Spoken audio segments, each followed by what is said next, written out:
Origi!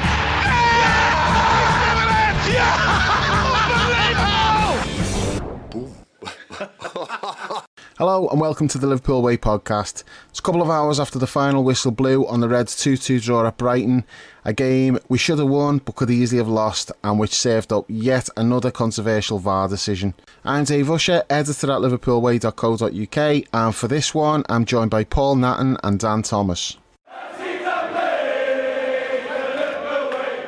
Okay Paul, I'll start with you. 2 points lost, point gained. How are you feeling about it? Yeah, I'm pissed off, Dave. I'm pretty pissed off. I think, I just feel that. I mean, I know the game sort of swung one way then the other, but we were so supine in the first half, and for me, just Klopp has totally overthought it. I think he's got Brighton in his head, and it struck me particularly in that first half. He must have gone on and on and on about Brighton's tactical approach all week. Certainly, he's, I think you've had to pop a brownie for slurping De Zerbi in the past. I think Klopp's probably gone past him in his press conference this week, and I wonder if the players have just listened to that too much. I think in his press conference afterwards, I just think we've shown them too much respect, which is not to underestimate them. They're clearly a really, really good side, and he's right, they are really well coached. I just think he's gone on about that far too much, and I think it was clear in the way we set up. We were just nervy, we didn't play our game, we weren't really sure of ourselves, and we certainly saw that in the first goal, although I'm sure we'll talk about that in detail in a bit.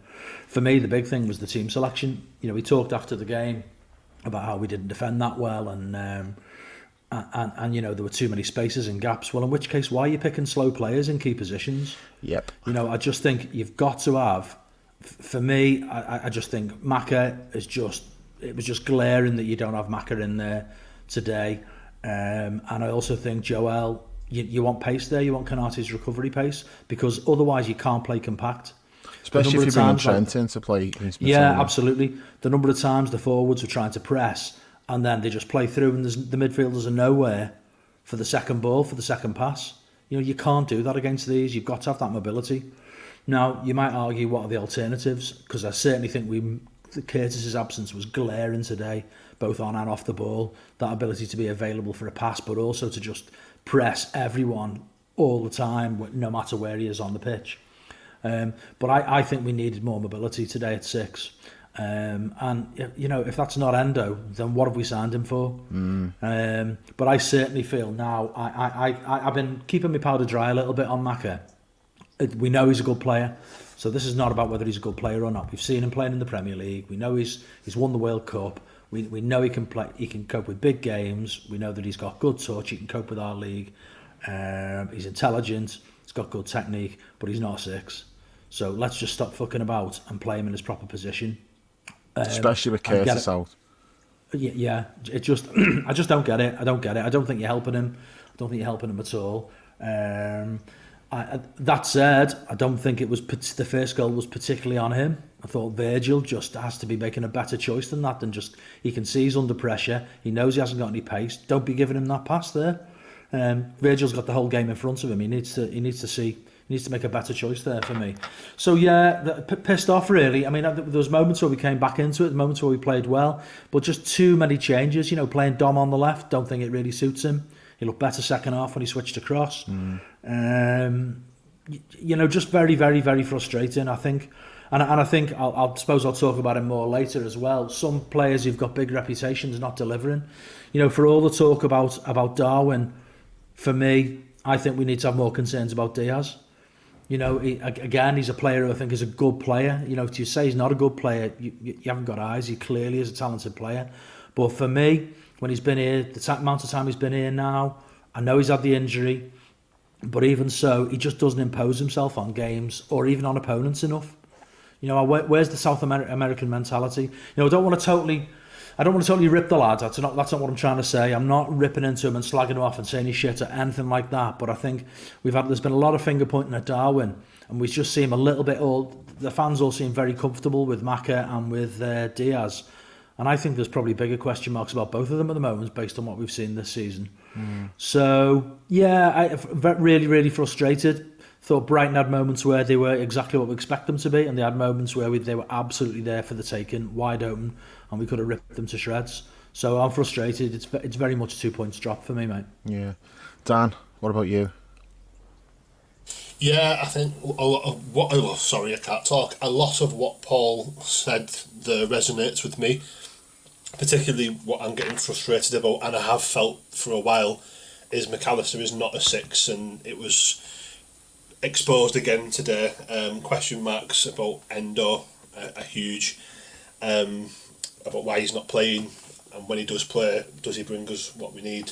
So those are questions that we need to address. I think kind of the result in the later kick-off has eased the pain slightly, although it does again feel like a missed opportunity to gain ground on City. You said this yourself, Dave, in the chat, but like last week it wasn't our fault that we didn't go past City. This weekend it is. Yeah. We were a bit too passive today. We played Brighton a lot of respect, and they are a really, really good team. I kind of look at the fixture list and like, oh no, I'm not looking forward to that game. And Brighton away is one of them, but it's out of the way. Positive is we didn't lose. We went there and got a really good kick in last season. So we are improving, but today we've come away with a 2-2 draw, and we only really had 3 or 4 big moments in the game. It wasn't a great game of football to be either. Brighton will probably be happy with the result. I certainly feel as though we've let an opportunity go through our hands. Got a lot to say about refereeing, which is also linked to the later game. I know you will have, and you didn't get to speak about last week, so we will come back to you on the refs, Dan, and you can completely have at it. So we will get to that. So just stick to the game for now, and then the floor will be yours on the refs. Oh, good. Oh, goody. So, like, with the game suddenly changed in a couple of minutes, didn't it? With a high press, we nick the ball, off we go. I think Brighton should have played the whole second half with 10 men. I think that was a red card, and I think that was pretty much confirmed over half time. PGMOL will have gone scrambling around to get the story out, which is that Dom didn't have control of the ball when he was fouled. Not a goal scoring opportunity. They always want to make it subjective when they can, don't they? To deflect, make it a subjective thing rather than a black and white thing. And it isn't. It's not subjective. That's where the grey line lies. It is. It's a very clever game, and it's almost as though the organisation is run by someone who used to work for a police force that was part of a huge cover-up for 30 years. But maybe I'm being too jaded and cynical there. Nope. But that's a distraction from not a great performance, and the frustration is a while ago, a long time ago, in fact, you wrote an article about it was just after Rafa's rant, and we played Stoke away and drew 0-0 in an insipid 0-0 draw, and I can't remember exactly what you said, but it was something about going up, like charging to go over the top and then just running straight back into the trench or something along those lines. I remember, Yeah, we've had the whole world against us this last week. We had that embarrassing refereeing performance last week. We've had Curtis Jones's appeal upheld. We've had all the banter merchants, dickheads, saying, oh, we want to replay because the throw-in didn't go our way, etc., etc. And the best we can come up with that is today. That's frustrating as well. And it's now an international break, so we have to wait to address it again. It's funny you bring that up, Dan, but I'd totally forgotten about that. But I do remember the point that I was making after that was, if you go to war like Rafa did there with like his facts, and then the next game you go out and play like that, it's like, oh my God, you just undermined it completely. And even like you've just mentioned that, which has just brought it back up. I was gonna say that anyway, but like as I say, I'd forgotten about that one. What I was gonna say about this is like, after like I was ready to fucking run through walls after last week, and I was talking about we'll win the league, this'll spare us on and all that. And I feel as though like we're all in like the trenches in World War One. And I'm like, you know what, lads, come on, let's fucking do this.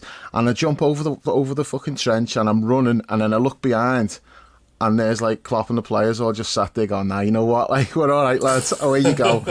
Because that today was just like, oh my God, it was so like, I'm not saying that there was a lack of effort or anything like that. They tried, it was like, it was fine, it was okay.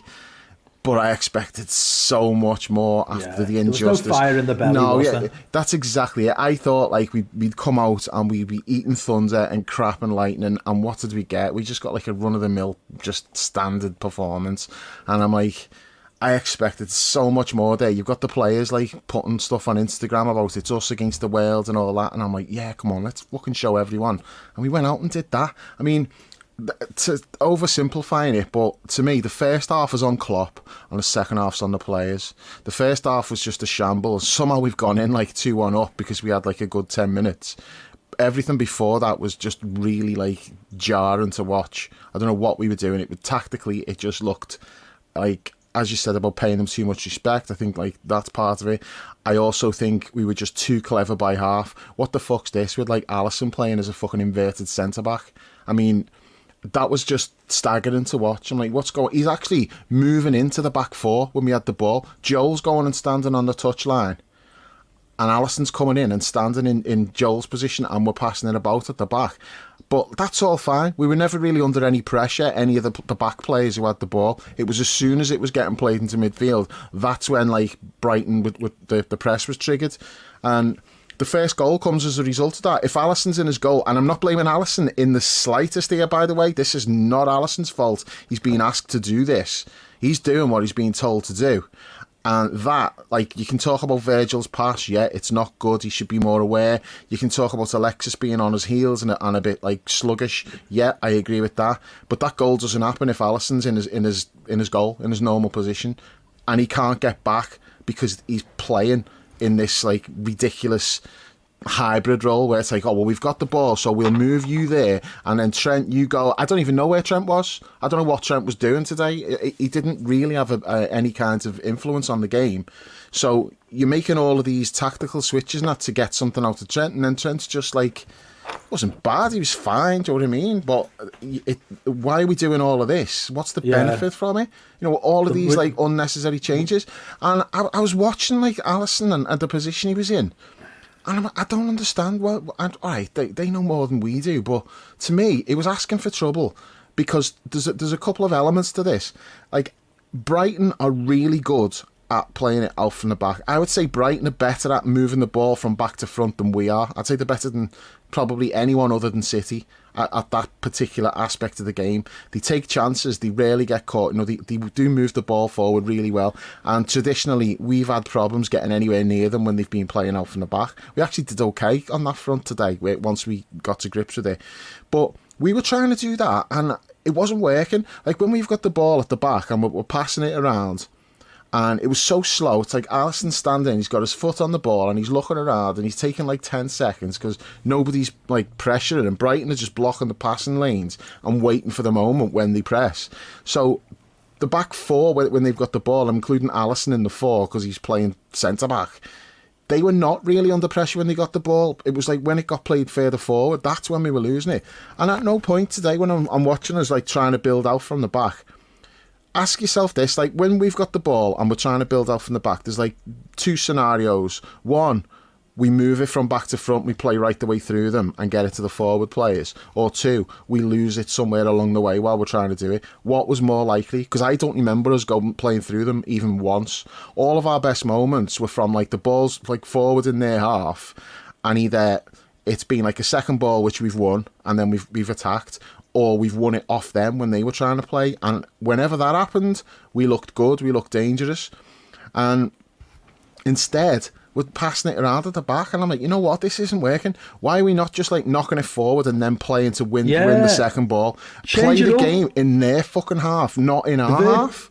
The Virgil diagonal. Yeah, because you don't even have to win it. Why are we not playing those? You don't even have to win that ball. You play it out wide, someone goes up for a header, like the ball gets knocked back into the middle, and then you try to win it there. Or even if you don't win it and Brighton win it, that's when you press them and you try to win it back. Because we're much better at doing that. When we win the ball and we go quick, we're dangerous. When we've got it in our own penalty area, passing it about, more often than not, I'm thinking we're probably going to just lose this here. It's going to go into midfield and someone's going to like do something daft, and we've seen it happen quite a few times this season. I mean, Trent got caught, didn't he? Twice actually, Trent's been caught in there.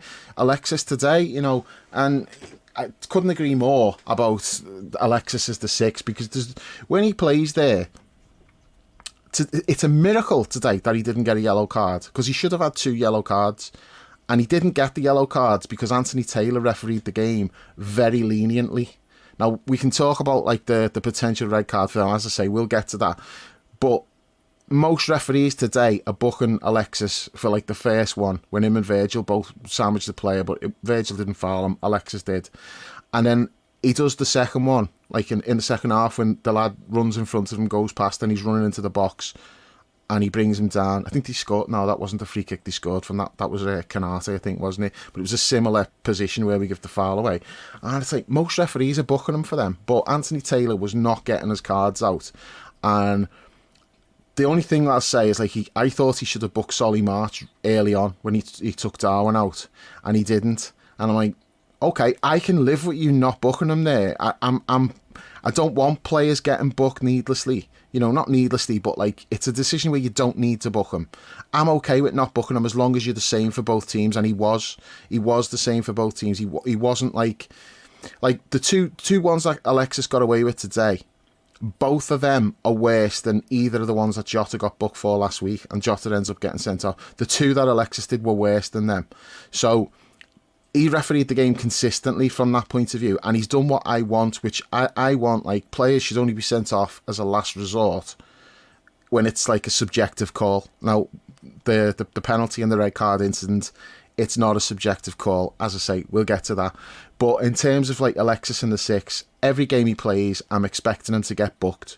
And every game he plays, I think there's going to be at least one occasion when he gets caught on the ball in a dangerous area. And I don't want to say it's not his fault, because it is his fault. You know, he's a talented player. He should be better than that. But we're not putting him in a position where you're going to get the best out of him. We're putting him in positions where he's not as comfortable. And it's not what we bought him for. The bottom line is, what we're seeing from Alexis is not why we signed him. He's not playing in the position that he was bought to play in. And the reason for that is because we failed to address the 6th position. And I'm absolutely blown away that Endo didn't play today. Because if he's not playing today, why are you subbing him at half-time the other night? Why are you not giving him 90 minutes and you know, more game time to get up to speed and that? Why are you bringing him off at half-time if you're not playing him at the weekend? That's utterly bizarre. We took off Mo and we took off Darwin because they were both starting today. So why are you taking Endo off? Why would you not just leave him on if he's not going to be playing today? So the only way that makes sense to me is if, like, he's seeing Endo playing in the week and thinks he's having a horror show. But he didn't have a horror show. He didn't. No, he you know wasn't. What I mean? He wasn't and I accept the subtleties of how we play technically. You know what I mean? There's things that Klopp wants to see that may be too subtle for some of us when we're just watching without being aware of what he's asking them to do. Yeah. But the only way it makes sense is, as you say, is either bringing him off ready for today, or he just didn't like what he saw on Thursday and said, off you come. So the whole unless there's a fitness issue, which we don't know about. But I don't know. It's just bizarre. The whole thing's bizarre. I mean, for me today, Dave, the whole issue around Maka and Endo and the 6 just makes absolutely glaring the point I was making way back last season about we need mobility and even pace in there, but certainly mobility. The two things aren't necessarily the same thing, but you definitely need mobility in there. But I would like real pace in there as well. And we haven't got it, have we? No, Endo's not what you call pacey, but he's got mobility. He gets around the pitch. He's got defensive nous. He's played that position his entire career. He's 30. He's got the experience to know where he needs to be. But it was Klopp said after the game, it was pre-planned coming off at half-time. Because he got asked about, like, why did Endo come off? And he said, no, the plan was always we take Endo, Mo and Darwin off at half-time. So if you're planning on taking him off at half-time, well, surely you're playing him in the next game. Otherwise, just let him play. I mean, how many minutes did Harvey play the other night? Did he play the full game?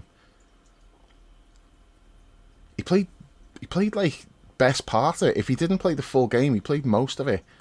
And yet he starts today and Endo doesn't. I can't, I find it difficult to see what we're doing in the Europa League and then translate that with how it's relating to team selection. You know, whether it was Darwin and Diaz starting the away game and we're all thinking, okay, so that means Jota and Gakpo are going to start in the league.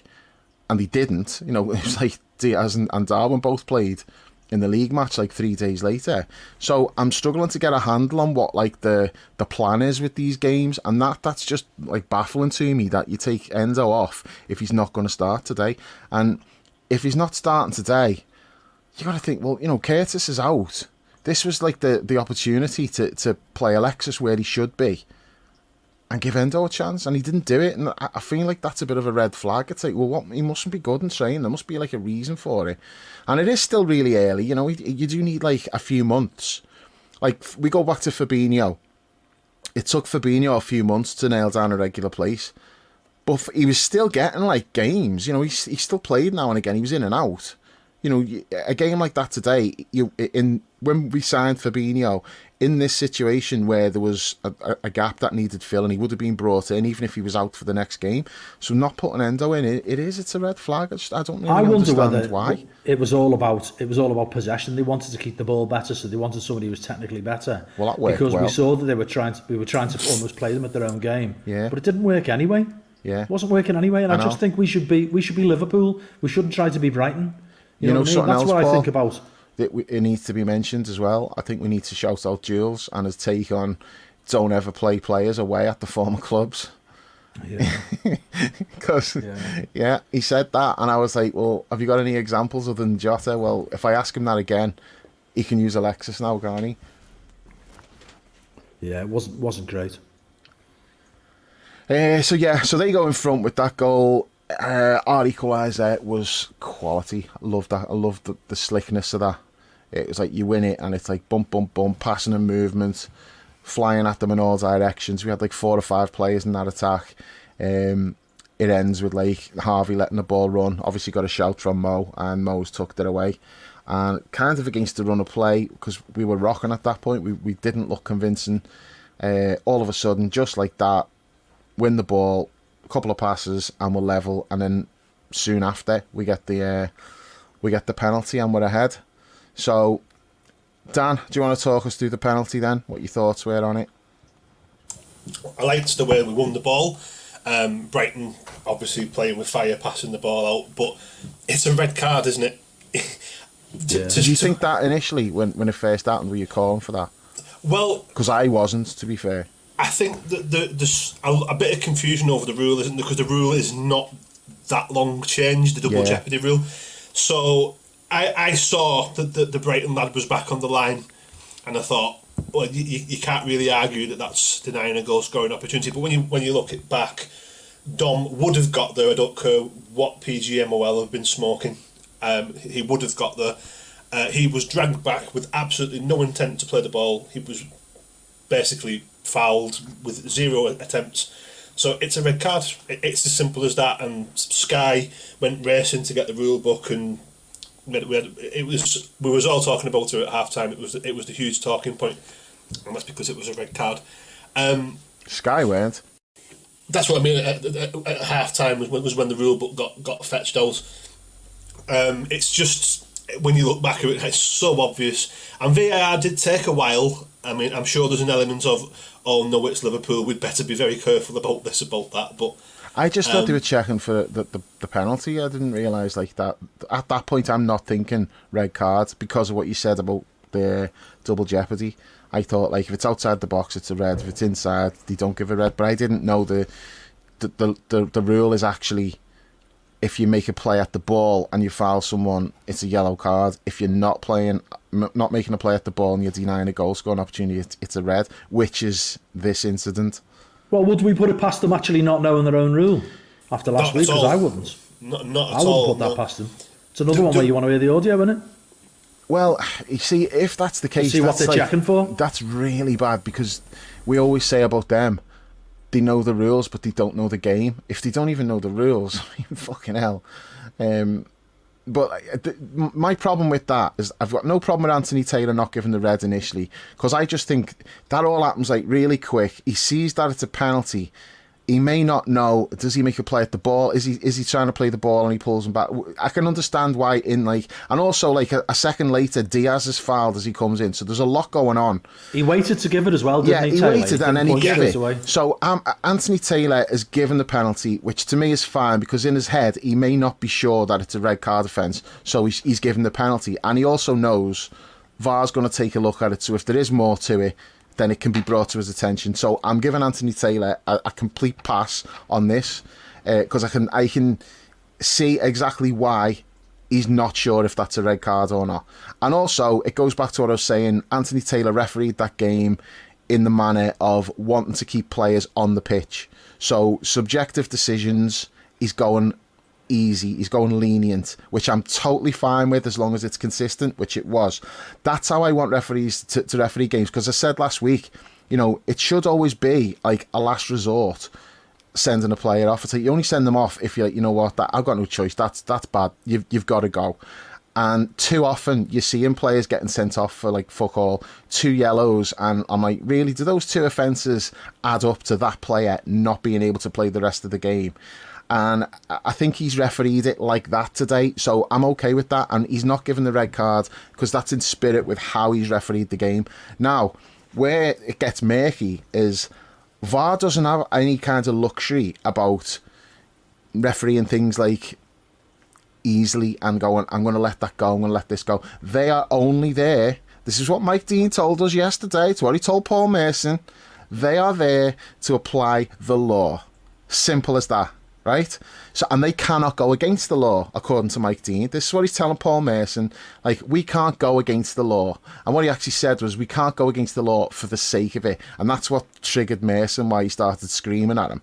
But it's just, it's like, it's the mentality of them. Like, it's like arguing with a traffic warden when you've parked a centimetre over the line and they're giving you a ticket and you're like, well, I've had to park here because the car next to me is right across and I couldn't get in the space with enough room to let them out the car. And he's like, I don't care, you're a centimetre over the line, that means it's an offence. That's the law, nothing I can do. That's the mindset of these people. That's what you're like dealing with. So how come VAR looks at that, and if they know the law, which we, as you said, maybe they don't, I don't know. If that, we need to hear the audio on this, by the way, to see if the audio ties in with what they're saying about it's not a goal scoring opportunity, or if they just missed it completely. That's something else that audio needs to be released. But it comes down to like, I can understand why the referee doesn't give a red card, but VAR doesn't have that luxury. They cannot say, well, you know what, it's not that bad, we're not going to give a red. No, you're there to apply the law. That's what we've been told all fucking week. And the law, letter of the law, is that is a red card. Now, I'm not getting worked up about whether it's a red card or not, to be honest, because after the week we've had, this is trivial in comparison with the other shit. This is just like, and I kind of expect it now. It's like, you know, I don't expect them to get things right because they just don't. They make so many mistakes. But that particular one, I just feel like they're hoist by their own petard, because you've got Mike Dean speaking out for the ref saying, no, we can't go against the law. We have to just apply the law. We don't have leeway to do that. And then you get an incident like that where the law says that's a red card and they've tried to just wiggle a way out of it. You can subscribe to the Liverpool Way podcast on all the major platforms, whether it's Apple, Google, Spotify, Amazon or Podbean. Just search for the Liverpool Way, leave us a review and hit subscribe to automatically receive all new episodes. You can also head to liverpoolway.co.uk and grab a TLW season ticket for just £3 a month. There's tons of exclusive content, including match reports from every Liverpool game, weekly Premier League roundups, the TLW diary and access to the members-only forum. Lastly, you can follow us on social media at The Liverpool Way on Twitter and at The Liverpool Way TLW on Instagram and Facebook. Right, well, it's just, like, as you say, considering all that's been thrown at us this week with that audio and everything surrounding it, the penalty decision was it's just putting it on top of it. I think what's properly got to me is, I've always said that the referees in this country are embarrassingly bad. I stand by it. But what I will say, just as an apology to Mr. Kavanagh in my last podcast, come back, all is forgiven. Your performance against West Ham was not that bad. It was good. As we said at the time, Dan, that was a good refereeing performance. But what we've had since is just it's embarrassing. It's a litany of embarrassment. It's a cabal of cliques and best friends of a boys' club who look out for each other, and that is perpetuated by the boss, Howard Webb, who was a referee himself, and he was part of this boys' club who could do no wrong when he was a referee, because he was a good referee, and then he had the World Cup final and completely lost the plot and was never the same again. We are in the middle of a crisis of refereeing in this country. We've got people making questionable decisions, not just on the field, about what they choose to do off the field as well. Michael Treacle Oliver going off to bloody the United Arab Emirates, bloody Simon sugar-flavoured snot Hooper with his ridiculous performance last week, sending Jota off for 0 contact on 2 tackles. It just does nothing to dissuade the myth that referees are all robotic parking Nazis who can't think for themselves and who reach for the nearest excuse when it comes to the rules. Mike Dean yesterday being the perfect example of just repeating verbatim what he said when Paul Merson is trying to engage him in a discussion. It comes back to the same thing over and over and over again. Referees are robots. They just apply rule number 3.1427 and don't think about how it is. What has really got me, and I have been genuinely angry today, as angry about the whole thing as I've been, is that Curtis Jones got sent off for a yellow card last week that was upgraded to a red. Now, you can debate, we all agree on this podcast that it was not a red card. Other people would argue that it is because of the still, which I understand, and I would debate them to death that is not a red card. But in that Manchester City game today, you've got, Kovacic, diving in and making a really poor tackle on someone, which was given as a yellow card on the field. And the same video assistant referee system has checked that for about a minute and come to the conclusion that it was a yellow card. Absolute fucking hocus pocus, bollocks, bullshit, rubbish. It was a far worse tackle than what Curtis Jones was sent off for last week. Yeah, it was. Nothing. Not just a yellow card, that's it. That was looked at, an active decision was made to uphold that decision, whereas last weekend this decision was given to upgrade that decision, to take further action. And then, 2 minutes later, Kovacic, for some reason, does a Jota, goes diving in when he's just had a yellow card. Before Declan Rice has even hit the floor, Michael Oliver is waving his arms like some kind of over-enthusiastic parking attendant, saying, no. And the TV replay shows conclusively that Kovacic has fouled Declan Rice. It is a regulation yellow card, and it's just absolute hypocrisy of the highest order when you had to go through what we did last weekend, not just as a football club, as a fan base. That hurt last week because we deserved a draw with 9 men, and it was taken away from us at the last minute by admittedly our own mistake. But the situation and circumstances you boys on this podcast have covered brilliantly over the last week, so I won't go back into that. It's just the inconsistency. It's rife. This happens every week. Every week there's a decision that is given that wasn't the week previous, or was given the week previous but isn't this week. How are we supposed to compete with this as fans? Like we pay a lot of money to watch Liverpool, and I am going into a game not trusting these officials because they don't know what they're doing on a week-to-week basis. Or they do know what they're doing, which is even worse. They do know what they're doing, because what I was just about to say is, just to make these decisions in that game today worse, and I flagged this to my friend who's an Arsenal fan, I said to him, are you not uncomfortable with the fact that Michael Oliver spent time in the United Arab Emirates the week before you're due to play Manchester City? And he was like, well, I hadn't really thought about it that way. But it is now. Well, I'm sure he is, but for my money, I don't want Michael Oliver near my game if he is just being in the country who happen to own the football club who we're playing next. Now, I'm not outright accusing Michael Oliver of making a decision based on the fact that he's just had the jolly to the UAE. That is not what I'm saying. I'm saying that he's put us in a position, himself in a position, the wider public who care about it into a position to say, well, that's very suspicious. Now, I just think that Michael Oliver's had a poor game because he's a referee, and referees in this country are poor. They are getting worse by the week, perpetuated, facilitated by this circling of caravans. Circling the wagons, we're going to sit tight, we're going to see this out. And last week, Liverpool lit an arrow and fired it straight at the caravans.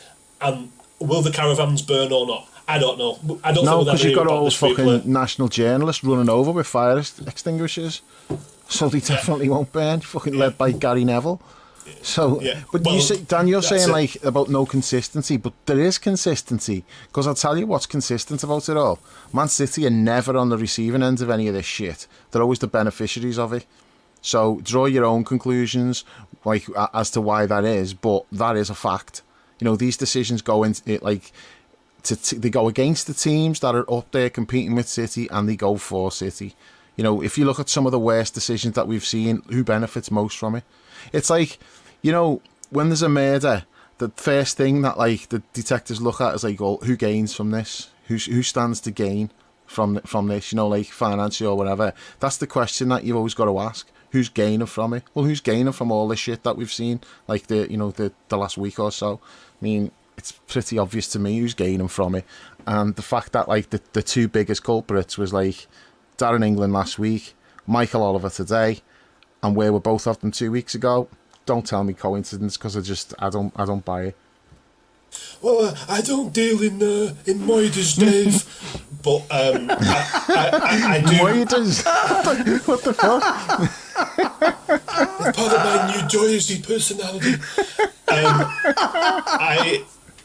You're right. It's a huge spotlight, and it's just, I think like Monty has been kind of, as always, the most kind of low key about this, but it's questionable decision making at the very least.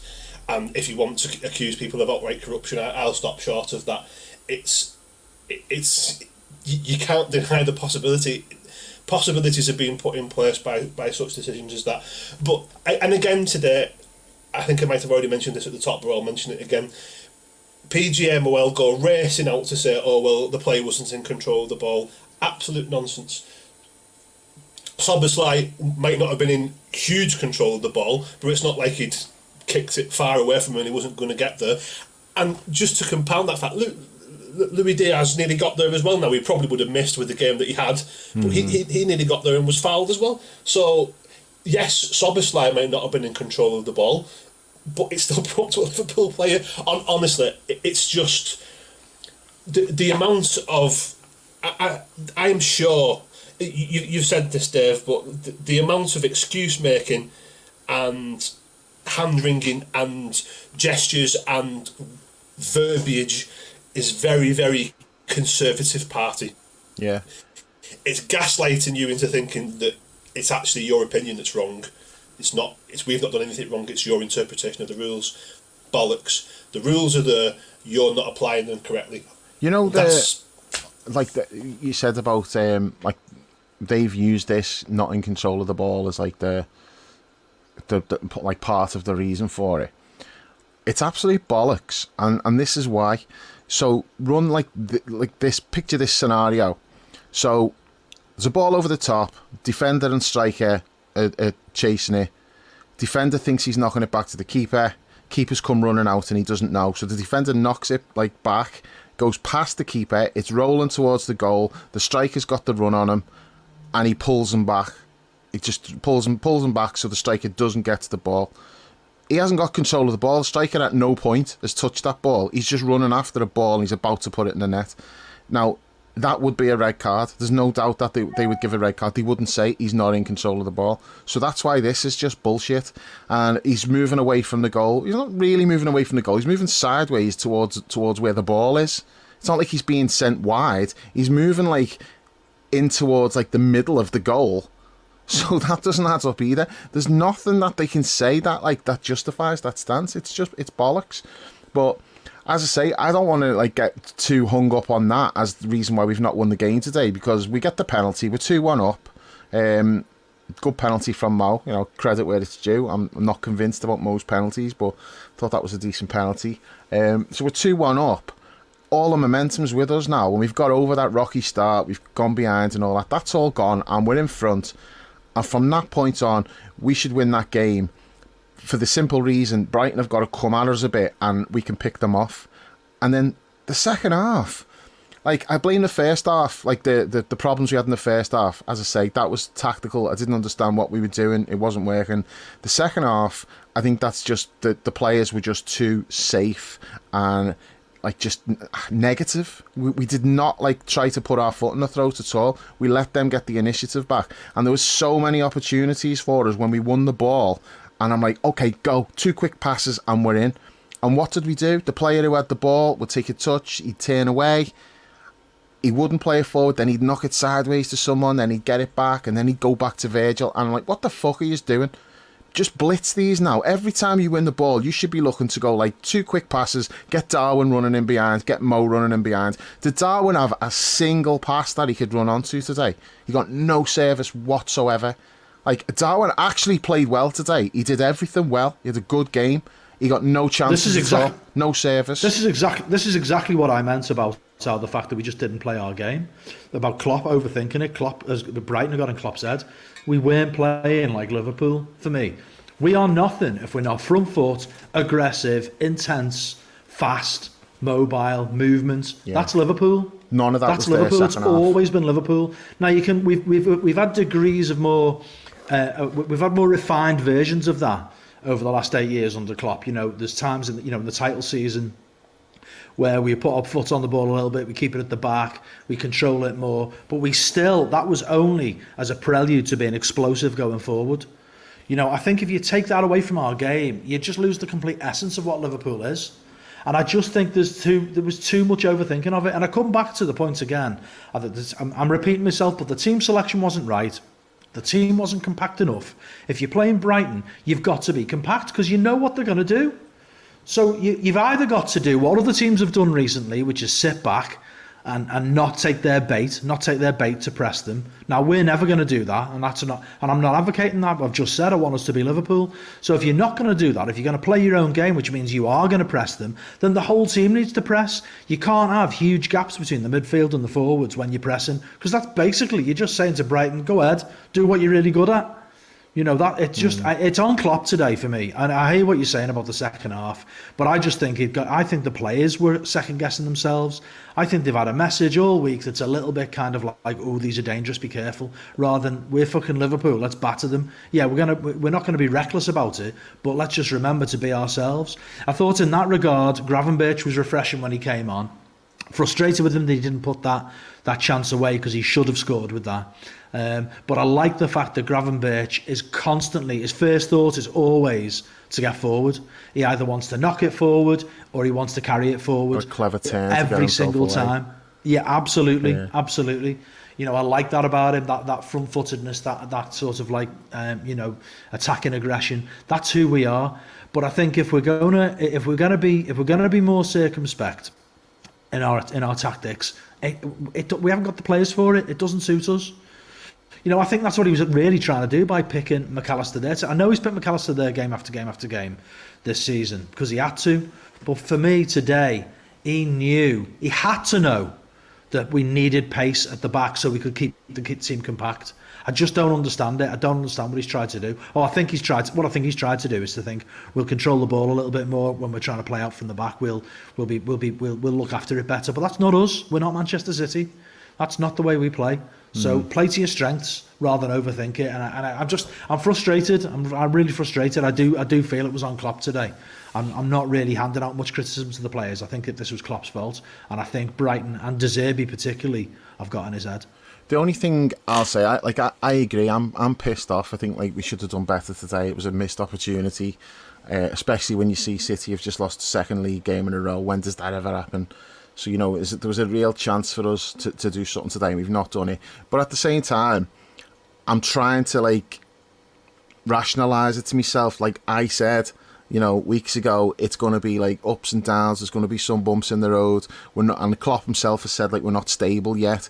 So I also think, suppose this is going to happen. We're not going to go out and like win every game and play great every week. That's not how it works. And today is just an example of that. I think what's pissed me off more than anything was just because it was coming off the back of last week. I expected so much more than what we got today. But in general terms, games like that today, we should expect it because, as I say, it's like we're not the finished product yet. We're still developing. We're still a developing team. The only other thing that pissed me off about it is like, I think people are going overboard on Brighton and how difficult a game it is. Yeah, if we're playing Brighton and they're on like a week's rest and they've got the first choice team available, I'll happily concede that that's a really tough game. That's not what that was today. They fucking let 6 in last week. They've then gone in like a tough European away. They're riddled with injuries. They've got no fullbacks. This was a chance to just go out and spank Brighton, and we didn't take it. Credit to Brighton. They played well. If anybody deserved to win that game, it was probably them. A draw's a fair result, but I feel like we were a bit lucky to get it. They weren't peppering our goal, were they? No, but they missed. They got to 2-2 and then missed an absolute fucking sitter, didn't they? So we rode out of luck there. Yeah, true, they did. We had that game in hand, and we blew it. And it could have been worse. Could easily have been worse. And the lad puts that shot over the bar when we've just gone to 2-2. We were rocking at that point, and it's like, oh shit, this could get even worse. So while a draw is a fair result, we could easily have lost it, and that's like the worrying thing to me is Brighton were not in great shape coming into that game. They had a lot of problems to deal with. They're not used to playing twice a week. De Zerbi himself has said they're finding that difficult, like the extra fixture load and the travelling and everything else. It's not something that they're used to, and it's caused problems for them. And it has caused problems for them because they got dicked last week at Aston Villa, and we should be beating them today, and we haven't deserved to. And you can talk about the red cards all you want, but that's just last week the referee fucked us over and is the reason why we got a bad result. This week, you can argue about the red cards all you want, but that wasn't it. That was not the reason why we've not won the game. That's on us. We should have done better. We didn't. But I'm trying to just tell myself, well, this is to be expected, because we're not the finished product. We are going to have games like this. Yeah, I suppose one thing I've been just sort of thinking through since the game finished, because I was pissed off. I'm not like absolutely steaming with them all. You know what I mean? It's not that bad. I'm frustrated by it more than angry. But one of the things I've been trying to tell myself, or remind myself, is that one of my mates sent us a text afterwards and said, look who we played away from home. We've had a tough start and we're only 3 points off the top. Given where we were last season, that's not too bad. Yeah. Particularly when you factor in what you've just said, Dave, about City have lost the last 2 games. But for me, I just don't see us as a team that can win the league. I don't see that. I mean, I've said second all the way through, and in some senses, I think we've done better than I expected us to early in the season. I expected us to play into better form and to more familiarity with each other as a new squad. I suppose what I'm finding frustrating is I'm seeing sloppiness and errors and poor decision making that I would have expected of, based on what we've seen in some of the games. I thought we'd managed to come through that. Maybe that's naive on my part, really. Maybe that's expecting too much, in that you are going to have, as you've said, ups and downs. But I just felt after the really positive start we've had to the season that, some of these, a performance like today, where really we're sort of second guessing ourselves and playing within ourselves and not being confident in how we play in our own game, putting too much in terms of too much on the opposition in terms of what they do, rather than thinking about ourselves. I thought we would be on that, really. Maybe that's unrealistic to think they'd be at that stage by now. So yeah, I mean, maybe I do need to reframe it. 3 points off the top going into the international break, and a point away at Brighton. Maybe that is a good point these days. If you're one of the better sides, maybe that's what it amounts to, because they do play better against the better teams. It's context, though. It's like what I said about the injuries they've got and they're coming off the back of a Euro away. Yeah. No, don't get me wrong. I'm frustrated. I'm trying to tell myself. I'm trying to talk myself out of it. But there's another element to it, which Dan, I'll get your opinion on this, but I think part of the reason why it's so frustrating is because City have just lost the last 2 games, and there's a possibility now where you think, well, what if City have lost a step and 80 something points is going to win the title? We were all thinking, okay, let's just maybe get second or third. It's like get ourselves back in a position. We all know City's going to be like well clear. What if they're not? Then that's when like these games will actually, you know, the points that we've lost the last couple of weeks, that's where they could be costly.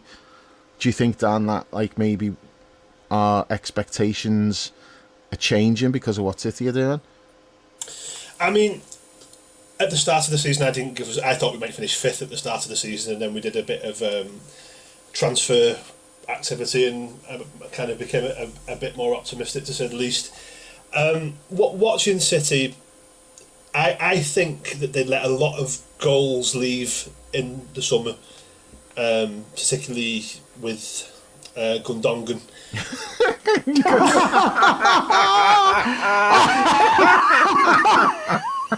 That might be the best one yet.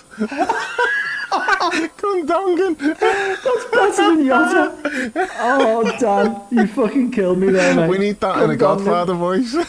That's even better than Dave's croissants. Fucking hell. Gundogan. Dan, you've got to work it into one of your impressions. That's amazing. That's absolutely amazing. I am genuinely speechless because I always thought it was pronounced Gundogan.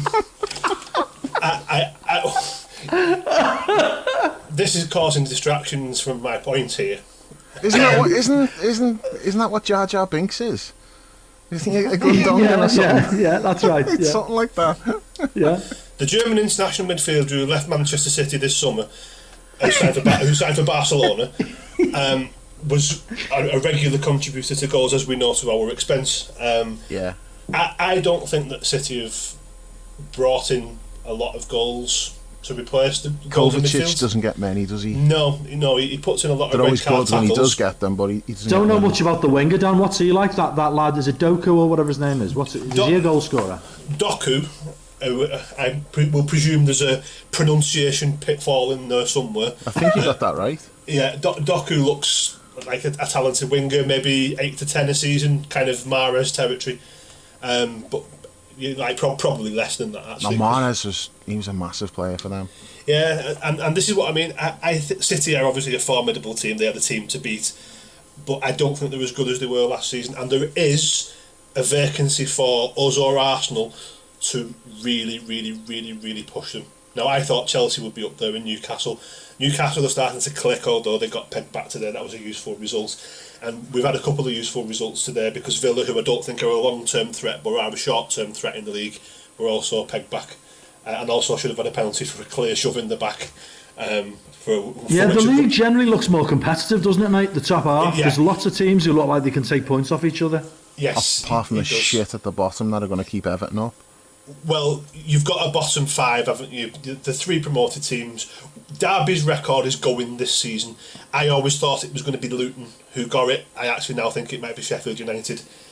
Since poor John said that they were possibly... Yeah, since John, and I'm not calling you out here, John Gallagher, since he said that Sheffield United were possibly the best of the promoted teams, they've gone on to lose 8-0 at home and they look very, very poor. So yes, the bottom five are going to keep Everton up, I'm afraid. I include Everton in the bottom five there. So yeah, I do think maybe we can set a goal to try and win the league, but results like this aren't going to help us. Last weekend won't help either, but there's not a lot you can do about that. That's out of our hands in every way possible. Whereas today, it's going to be frustrating. When you look back at a season and you go 2-2 at Brighton, with our recent record against Brighton, who, even if when we're getting results against them, we're getting played off the park, I think today's not a bad result, and I don't think we're going to look back at this wistfully at the end of the season and say, this was a chance, because I do think there are going to be a few more City mistakes. What has happened as well this season, and this doesn't really happen, we've talked about this a lot in the past, City have lost a game and then had a really difficult game afterwards. So they lost at Wolves unexpectedly last weekend and they've done it away to Arsenal. Now this result it's this huge result for Arsenal, absolutely huge result, and they're going to have that boost going into the international break now. And really, when you look at the league table after 8 games and the away games that we've had, I mean, Terry's just posted something in the WhatsApp group where we've been to Newcastle, Chelsea, Spurs and Brighton away in our first 8 games, and we're right in it. What we need to do is just keep that consistency going after the international break, and we've got one more jabroni international break to come in November as well. So I am actually a lot more optimistic than I was in August when doing predictions. We're currently fourth. We're only 3 points off the top. Yes, we could have gone past Manchester City, but we're right up there. If we beat City at Anfield, then we'll be above them. But there's a long way to go yet. I certainly don't see Tottenham maintaining the pace that they are. I think they will fall off. I agree with that, yeah. Definitely agree with that. They've been really flattered by last week's result, haven't They were also massively lucky against Luton. Were they? Yeah, they got battered, loads of chances they didn't take. Yeah, and Aston Villa were not given a penalty at Wolves before for a push in the back, and yesterday a Luton goal was disallowed for a push in the back. So yet again, our wonderful referees have been chipping in. And when you look at the run of fixtures we've got as well, we've got the derby at Anfield straight after the international break, 12:30 kick-off, because there's no pattern there at all, no Siree Bob. And then we're at home to Toulouse. It's a Europa League game. Whatever will be. And then we're at home to Nottingham Forest after that.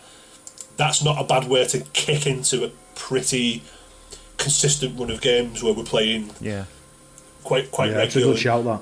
Yeah. We're just to go through the fixtures, we're away to Bournemouth in the Fizzy Pot Nameless Cup, and then on Bonfire Night we're away to Luton. That is a chance to potentially fill our boots. 1-0 loss incoming, now I've said that.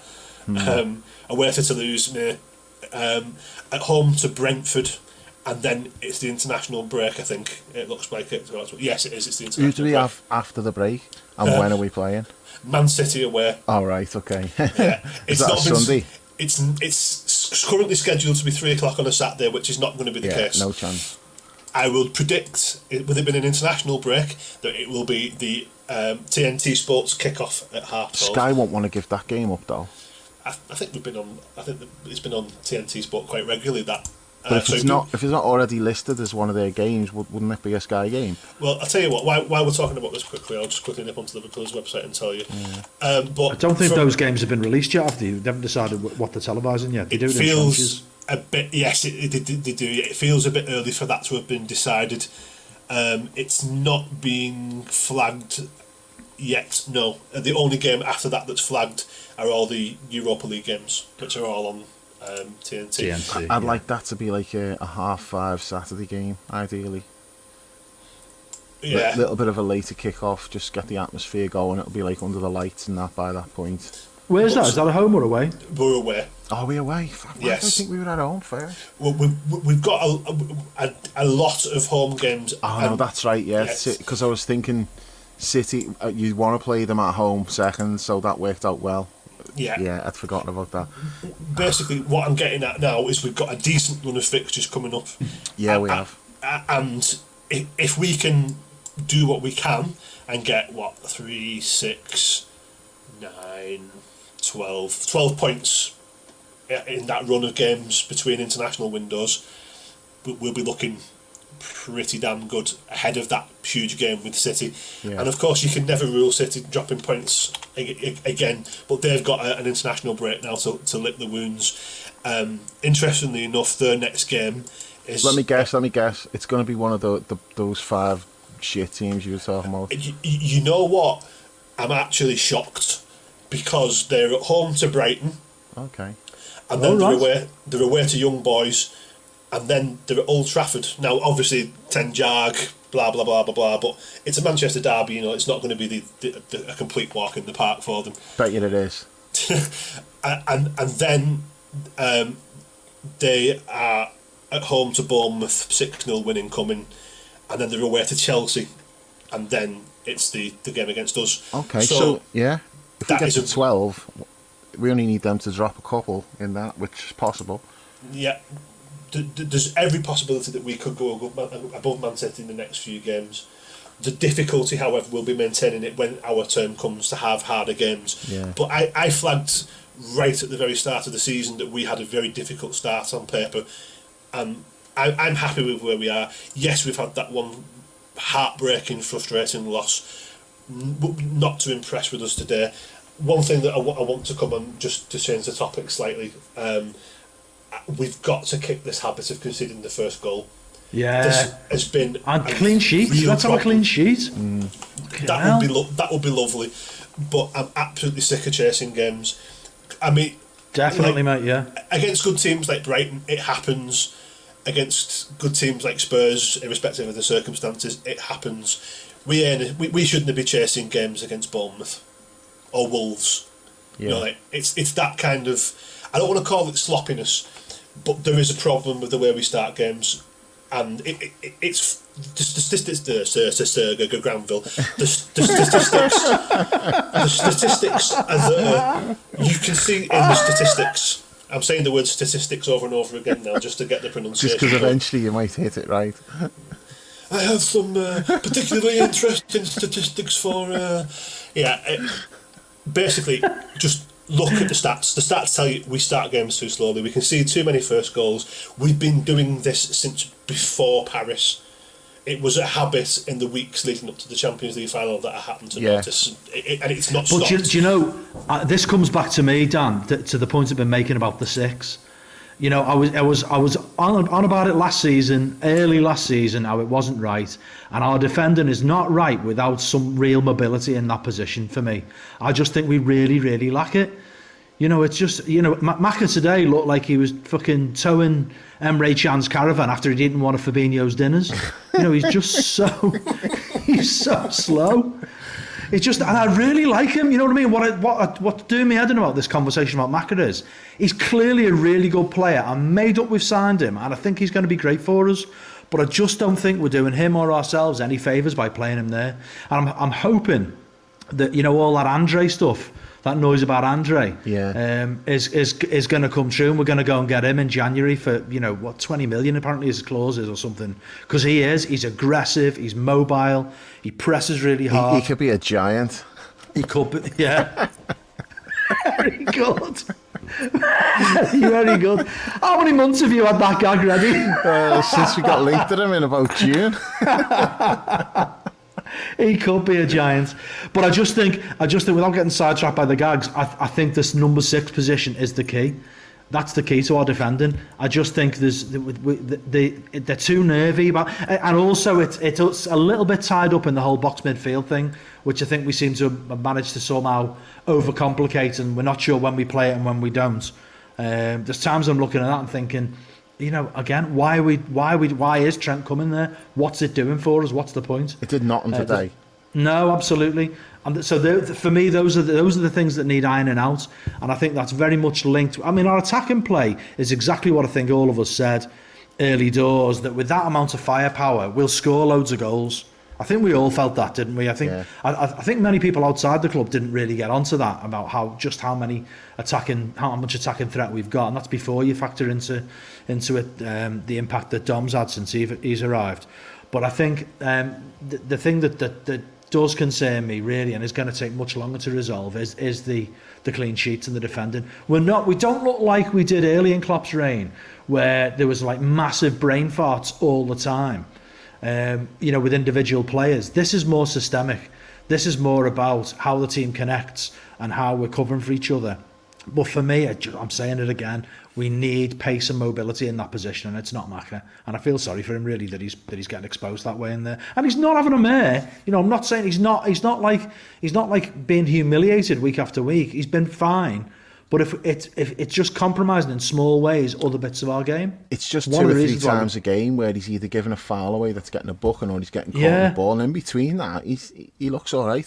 Do you know what, though? There was that one moment today when he was like freed of his shackles and he got forward and he made that run in the box, and I'm like, that's what we signed him for, is to do that, to be creative around the box and make those little runs where people can play him in behind, and then he's like, you know, putting it across the goal. And that's why we signed him, and we're taking so much of that away from him by asking him to do something else that he can do to like a competent standard, but not what we need. And Yeah, if we get somebody in January to do that and then free him up, then all of a sudden you're looking at like those positions where you've got like Curtis, you've got Maka, and you've got Dom for like those two spots, and it looks really good. You know, you can mix and match. You've got like options if somebody's injured or suspended. It's just at the moment, it's just he's a square peg in a round hole. Yeah, it's not ideal, is it? But if they're not going to pick Endo, then what else are they going to do? That's the problem, really. Yeah. I'd sooner have Curtis there, I think. I probably would, but that's not ideal either. You're taking a lot away from Curtis with the pressing. Yeah, well, as I said before, I think we missed him today. No, we really missed him today. Well, it's like that YouTube video, like the tactical analyst fella, and he put that video out about why Curtis Jones is Liverpool's most important player. Yeah, and it was really interesting to watch, and it's like, it was. You know, makes like a lot of good points. I'm not saying I'd go as far as to say he's our most important player, but he is really important, and he's definitely first choice. You know, he would be, if you're picking the team now, he should be in it. No debate. He should be in the team. Yeah, and I think Klopp sees it that way as well. I think he's been our best player this season, Curtis.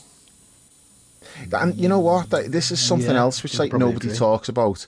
Like with that decision last week, it's not the red card that fucked us up for that game. It's not just that. He then misses 3 games. And it's like, he's already missed games through one thing and another over the last few years. The last thing he needs is a totally unfair 3-game suspension for absolutely nothing. It's so excessive, 3 games for that. It really so is. Excessive. Really is. And you know, it's like, I seen like an angle of that tackle, which someone, I don't know where I seen it, and he said this was not an angle that was shown at the time. So it was like just from like a different position. And if you freeze frame that angle at the moment, like Curtis has got his foot on the ball, and the Spurs player, I've forgotten who it was now, the Spurs player's got his foot on the ball as well. And they're both like on either side of the ball at the same height. If you freeze frame that and show it to the referee, he's not giving a red card. But the whole thing was warped by the fact like that they showed him what happened just after that. But Curtis does not go in height. He goes in the same height as the Spurs player, but a ball is round, and someone's foot is going to go bounce off it and go up. But for him to miss 3 games for that, it's totally unfair on him, because he's just getting into like a rhythm and that, and then all of a sudden, like that three games, it's actually longer than like, it's not 3 weeks, is it? Because you've got like an international break in between. So this is going to drag on. So he misses the Everton game, and then he'll miss the following week. So he'll have missed like, 4 or 5 weeks football, and then we've played like that's the why Europa. It was weird. Why didn't he start him on Thursday? It goes, and again, you'd hope he'd play against there's no Toulouse. logic, is there? What's the logic to those Europa League selections? Subbing Endo after 45 and like not playing Kurt. I don't know what was going on there. It was just bizarre. Like Football Manager, isn't it? When you're just playing a game that you don't really want to, just take. Just make 3 random. It's when you forget to make changes to your team and you click like next game and you're like, oh shit, I didn't want to be starting Mo. What the fuck? After 80 minutes or no, but make some changes quickly. Yeah. So we'll have to talk about their equaliser. It's awful from Robbo, but I've got a question about that whole situation with Robbo. Why, on all set pieces, what's the reasoning behind switching Robbo and Trent? Or I think in that case it may have been Robbo and Gomez. I don't know if Trent was off at that point, can't remember. But why did we always swap them over? So you always have that couple of minutes where like play carries on after the set piece and you've got Robbo at right back and Trent at left back. What's the logic for doing that? Because that fucked us there today. Because Robbo won't use his right foot. If the ball comes inside and he's facing the other way, you expect them to... I'm assuming it's for the second ball. I just don't get it, because what you just said there, though, Paul... Well, he's on a stronger foot to get it away. But it's a normal situation for, like, if say Trent's in that position today, or Gomez, whatever, and the ball comes out and he's got to then close it down, that's no different to him just playing right back. You know, he's in his normal position. So if somebody cuts inside... That's true, yeah. So there's no difference. But we swapped them over, and that, like, Robbo won't use his right foot, and that cost us a goal. He would not go... He went to go for his left foot, and then he realises, if I stick my left leg out now, my body shape's all wrong, and I'm just going to leather this past Alisson. There's no, the risk involved if he tried to play that with the shape that his body was in. That's why he just pulls out completely and lets it go and costs us a goal. But I don't understand what the reason is for doing that. There obviously is a reason. I'd like to know what it is, because I don't think it's ever been spoken about. It's got to be about another phase of play, hasn't it? Surely it's not about the moment itself.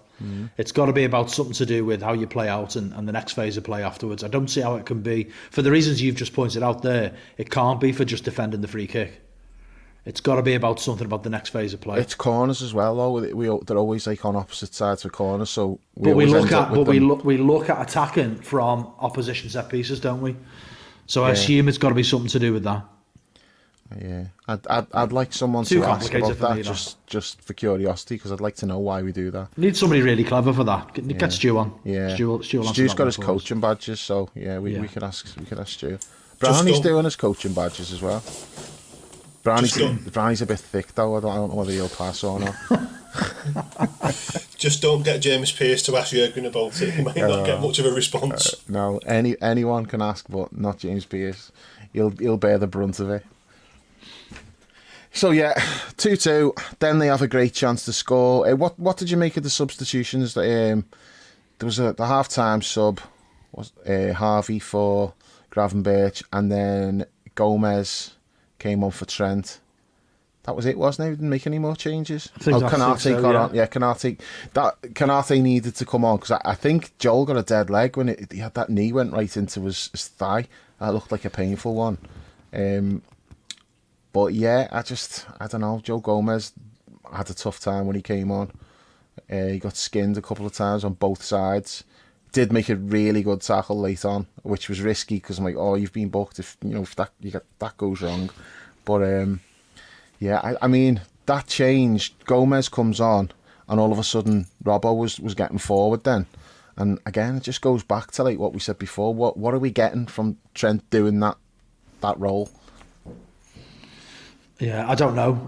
Certainly today we got absolutely nothing from it, did we? I mean, answering your question about the subs, I mean, Gravenberch made absolute sense. I think that was. Would you have done anything else though? Bent out maybe for Diaz. Late in the game, definitely late in the game. Yeah, I would have hooked Diaz and just shut the other two over. Moved Darwin to the left, Mo to the middle, and Doak on the right. I mean, that was strange, that to me, because I thought at the very least, I know Jurgen isn't a roll of the dice type manager, but I think at the very least you're going to give them something different to think about. I think we're in danger of overstating Doak a little bit based on what he's done. I mean, his raw talent I think is really clear, and the fact that he's come into the team into the squad at such a young age, that tells its own story in terms of how Klopp and the coaching team see him.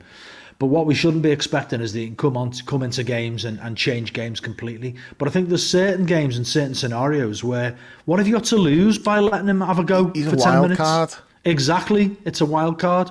It's maybe you don't want him on with half an hour to go. No. But with 5 minutes to go, when the referee's likely to add at least another 5, yeah, get him on for the last at 85 minutes and just see what happens. Yeah.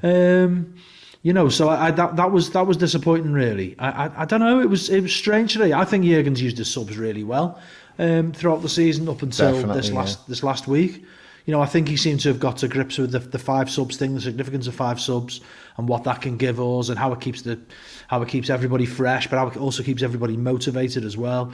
But then it just feels like Thursday night and today, he's done some puzzlers, really, couple of head scratches where I'm just thinking I don't really understand where you're coming from, particularly going into the into the international break. I mean, maybe he's concerned about injuries now, and he's concerned about players who are not available, and the squad shrunk. But that's what your squad's for. Yeah, we've got players who are suspended. He's limited today because no Jota, no Gakpo, no Jones. I think his options for what he would have normally done. But as we said, Doak's there. I agree. Have a little go. 85 minutes. Again, throw him on. It's a red flag that he didn't get any minutes on Thursday. Maybe he's not had a good week of training. I don't know. There's a reason for it. It's not like random. There's a reason he didn't get any minutes on Thursday, and probably the same reason why he's not been brought on today. I think, though, like, just to in summary of this, if you look at it in the macro, it's really good, and it's just the micro of today is where you're on a bit of a downer. But overall position of where we are, and you know, where everybody else is and like where we stand. It's really good. Generally, it's been very positive, like in terms of performances and like individuals coming in looking good. Specifically, Szoboszlai, who's been like incredible. Thought he was really good again today, like second half especially. Second half, yeah. When he moved to the side of the pitch, that like where he does his best work. So yeah, overall, like very happy. Just and as frustrated as I am now, this is just a couple of hours after the game. I'm sure tomorrow I'll be fine. I just convinced myself we were going to batter these today, and then it didn't happen. So that's the frustrating thing. But I don't want to get too wrapped up in the negativity of today, because overall, you know, we'd have all been like happy with the start we've made, where we are. Everything's looking good. Should only get better from here. And when Dan was like gone through those fixtures coming up, you do think there's a possibility for us to be in really good shape by the time we do play City. But you've still got to win those games. You know, there's no point looking at it and going, yeah, that's easy, we'll win that. You've still got to go out and play and perform. And the best thing really for me about today is that Dan's got a new string to his impressions bow. Good Ongen is like, that's an all-timer. It's the old phrase, isn't it, Dave? I'm just ignoring the jibes about my impressions. I could take them elsewhere. Dan, as my nan used to say, we're laughing with you, we're not laughing at you. We love it, mate. I've actually forgotten what I was going to say now. I have been distracted by. Football's not played on paper. The old phrase, football's not played on paper. So let's get those games won after the international break. And it's unusual for me to be the ray of positivity, but yeah, what you've just said is right, Dave. We're in better shape than I expected us to be at this point, with the difficult start we had with away games. Is there anything else to add? Are we done? There's no games to preview because it's a break now. So there's definitely something that I want to talk about. Go on. Today was Jurgen's 8th anniversary. Yeah, that's right. Yeah, and I just thought it was worth mentioning. It's a great achievement. Not many managers in the Premier League or elite leagues reach these kind of anniversaries anymore. The days of Ferguson and Wenger getting long managerial stints seem to be long gone. So, do you reckon he overdid the celebrations last night, Dan? What was that, sorry? Do you reckon he overdid the celebrations last night, and that explains like today the break part? I mean, it's possible. I find it unlikely, but I don't think Jurgen's for a kind of Ferguson or Arsene Wenger stint. Paul, as you just brought how up long now, was Wenger there? A while. Like it was a while. 14, 15 years, something like that. It was no. I think it was longer than that. It was appointed in 1996, if I remember rightly. A while. I was looking for something a bit more specific than that, Dan. I will quickly do some Googling. I'm going to guess 17 years. It was 22 years, yeah. I thought. Whoa. No, it was 22 years, yeah. When did he finish?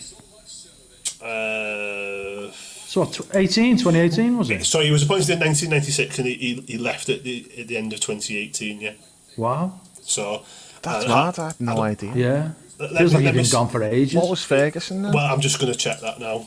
I refuse to call him was his he full name.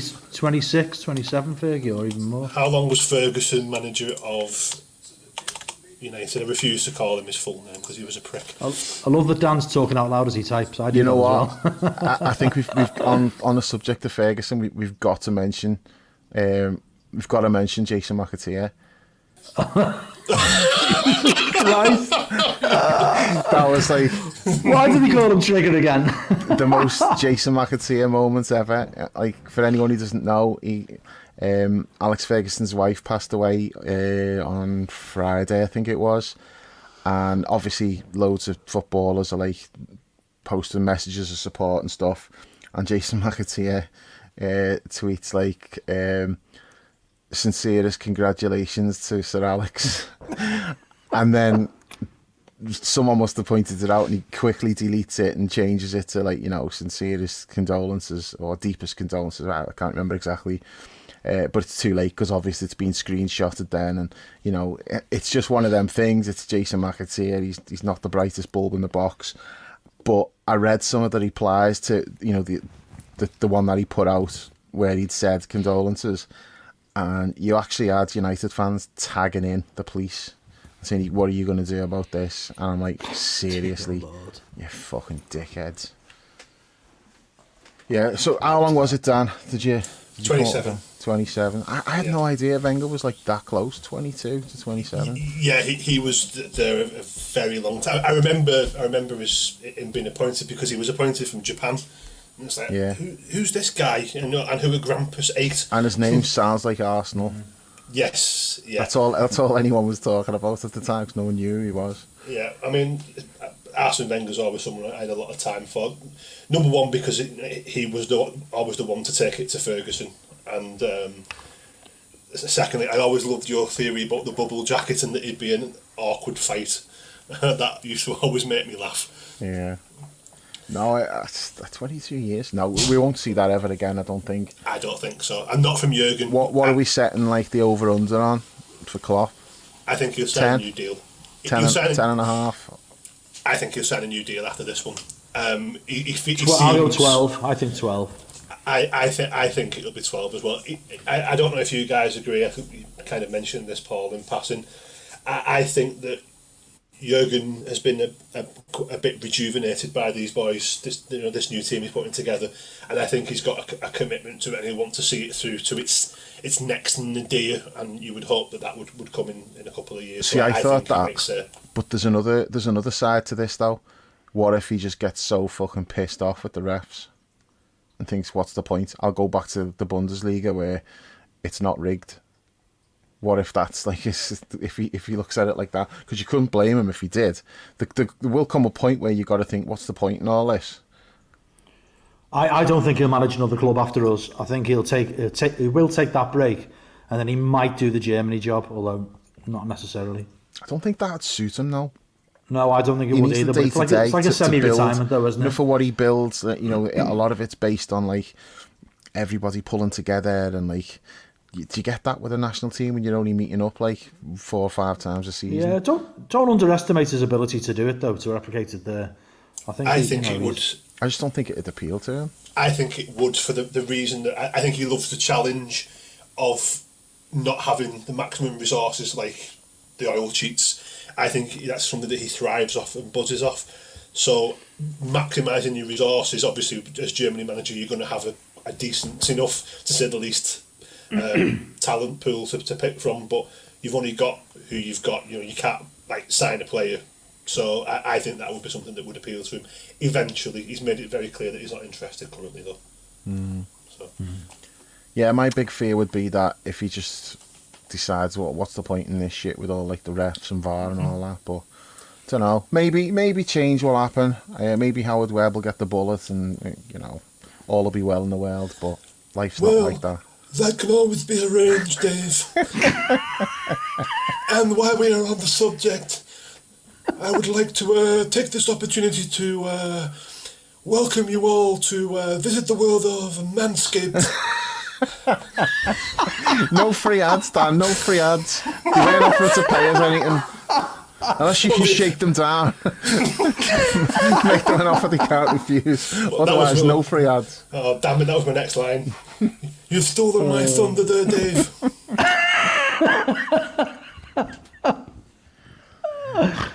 He's right. That's a good note to end on. Good ongen. Good ongen, yeah.